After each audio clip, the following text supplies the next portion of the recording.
Les résultats qui sont sortis également de l'exploitation des images collectées par parfois des étudiants, d'autres fois par le Centre national de vidéosurveillance, ont pu concourir à nous permettre de retenir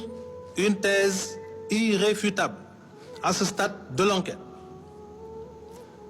Je reprends pour l'illustrer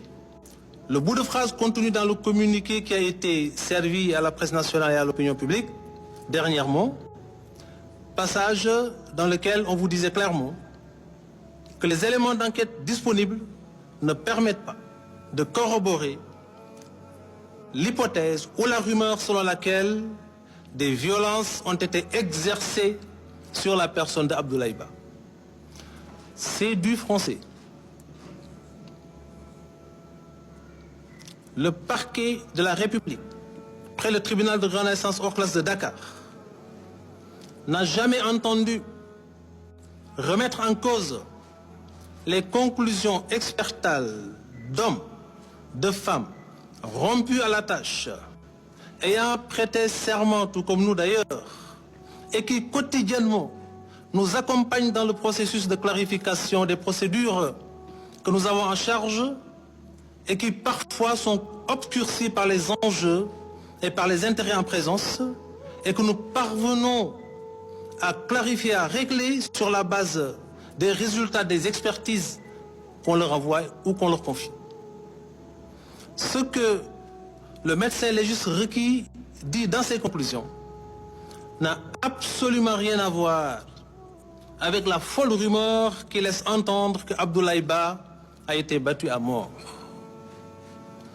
Je vous ai parlé du médecin qui, dans son travail d'expertise et d'autopsie, a pu produire un rapport médical avec à la base une planche photographique où on voit clairement un jeune homme parti à la fleur de l'âge, arraché à l'affection de sa famille, constituant jusque-là l'espoir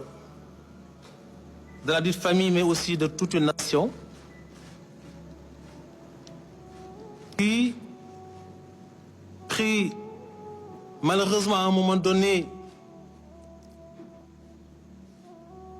derrière un écran de feu et un miroir de fumée, ne parvenant pas à sortir de cette menace réelle à laquelle il est exposé avec ses autres camarades de chambre, n'a dû son salut qu'à chercher à se sauver en passant par la fenêtre. Abdoulaye Ba est bel et bien l'étudiant qui a sauté du 4e étage du pavillon F et qui malheureusement a atterri sur l'asphalte, ce qui explique les dommages et autres dégâts constatés par le médecin légiste sur le corps de ce jeune étudiant. Rien ne permet d'établir ou d'affirmer qu'il a été battu. Ni les résultats de l'expertise médicale, parce que le choc traumatique ayant provoqué le décès a eu pour origine et pour cause la chute. Le médecin décrit, parce que requis pour nous définir et déterminer les causes du décès par rapport à son domaine de compétence, décrit les dégâts constatés sur le corps. Les enquêteurs élaborent et nous aident à comprendre le contexte, les circonstances du décès. L'alliage qu'on peut faire entre le travail du médecin qui détermine les causes du décès par rapport à son domaine de compétence avec ce travail de l'enquêteur qui définit les circonstances du décès, par rapport au contexte et à ce qui a pu se passer sur le terrain des opérations,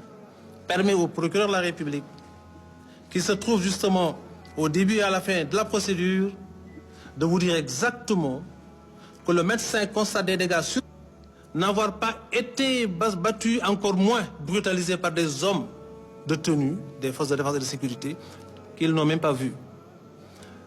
L'écran de fumée dont on a parlé tout à l'heure et le feu qui s'était déclaré à la chambre numéro 85 empêchait toute possibilité d'entrer dans le couloir de ce pavillon. De sorte que les étudiants, qui étaient quelque peu piégés dans cette chambre numéro 83 où logeait le défunt Abdoulaye Ba, n'avaient d'autre possibilité, d'autre option que de passer par la fenêtre, parce que l'issue de secours qui devait leur permettre de profiter de ce moment pour se tirer d'affaire et sauver ceux qui pouvaient l'être, était scellée sur instruction de certains responsables du COUD. C'est ce que nous avons comme élément d'enquête et c'est en cours de vérification.